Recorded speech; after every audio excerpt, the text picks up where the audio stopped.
we're going to be addressing thumb braces for DeQuervain's. Most of the thumb braces out there, wrist braces, are poorly made. You want to make sure that you're not just getting some cheap $5 one that really isn't doing the job, but also too, you can get molded braces made by an OT or a specialist that is a custom fit for you.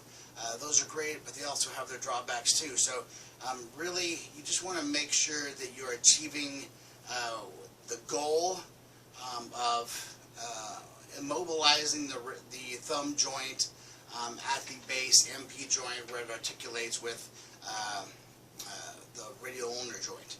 So what you want to do is make sure that the tendons aren't going to pop back and forth across the styloid process on the radius. So here's a thumb brace that I got from a orthopedic surgeon, and I'm like, well, it's not going to do the job, and so why are you, they just kind of put you in and get you out. I didn't want surgery, I didn't want injections, and so what they do here is give you something to immobilize the wrist and the thumb. So I've got this brace on right here, okay? Now you can see it, side, back. Now watch my thumb joint. I can still use my whole entire thumb joint. The whole thing is moving, so it's not actually doing the job. It doesn't even make sense. I mean, you put it on, they give it to you, they fit it, and then my thumb still moves just like it did before. So look, my wrist moves, it flexes, it extends, ulnar deviation, radial deviation, supination, pronation. So it's actually not doing the job that it's set out to do.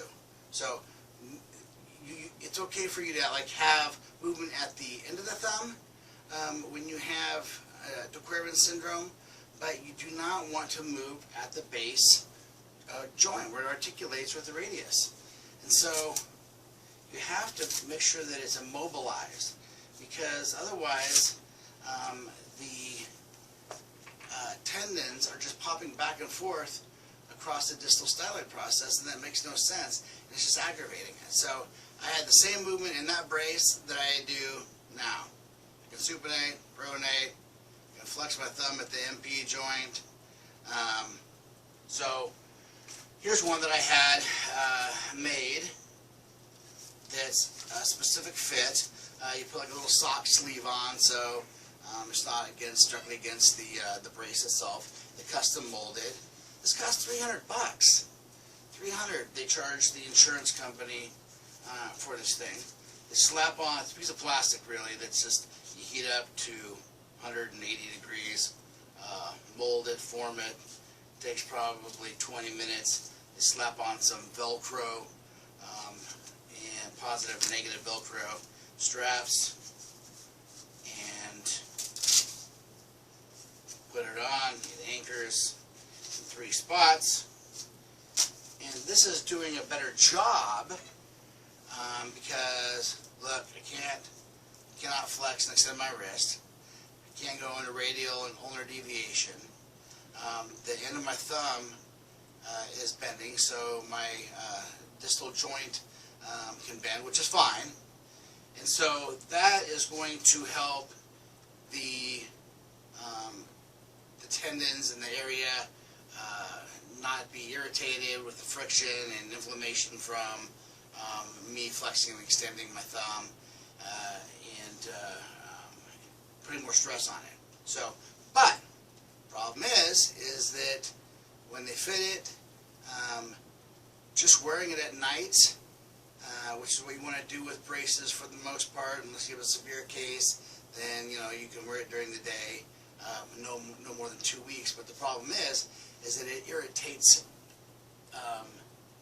the condition that I had, because it actually rubs directly against the styloid process on the radius, and so therefore the tendons around it, as well as the styloid process, I'd wake up in the morning, they'd be more inflamed and more irritated than when I went to bed. So it needed to be remolded, refit, bent, so there was not so much pressure on it. And again, it really did not do the job.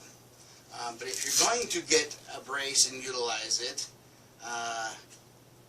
again, you want to have something that's going to immobilize the area so that it is not being irritated, but at the same time, you want to make sure that you're getting something that's going to do the job. This custom brace was better than this one, except that this is hard and rigid, and again, if it's just even slightly misfit, or it slides up or down your forearm at all while you're sleeping, and then there's compression against the styloid process and those tendons, you're going to wake up with a lot of pain and irritation in the morning in the first place. So you can get those same type of braces for cheaper. So just go through a number of them, like at the store, go to a DME and try some on. And again, you just want to immobilize the wrist and the base MP joint here, no flexion extension, no radial ulnar deviation, and the thumb joint. The base MP joint here, this joint right here, where it articulates with the wrist, you do not want this to be able to move like this. And the thumb, okay. So find yourself a good wrist brace if you're going to use one. But again, once the inflammation goes down, you don't want to wear a wrist brace for too long, because then what happens is that those tendons start to get weaker and you start to have atrophy of the muscles around the thumb joint, and then you're going to have more problems on the line. So you want to make sure that you perform your exercises with Flextend, and make sure that you're doing the proper exercises with Flextend-Restore so that you regain the strength in those tendons, and the wrist is repositioned, the thumb joint is repositioned so that it's not out of balance, and then therefore popping across the distal styloid process on the radius. So make sure you do your exercises and get back on the road to recovery so that you don't have to wear a wrist brace and or use Flextend except for like on a maintenance basis. So.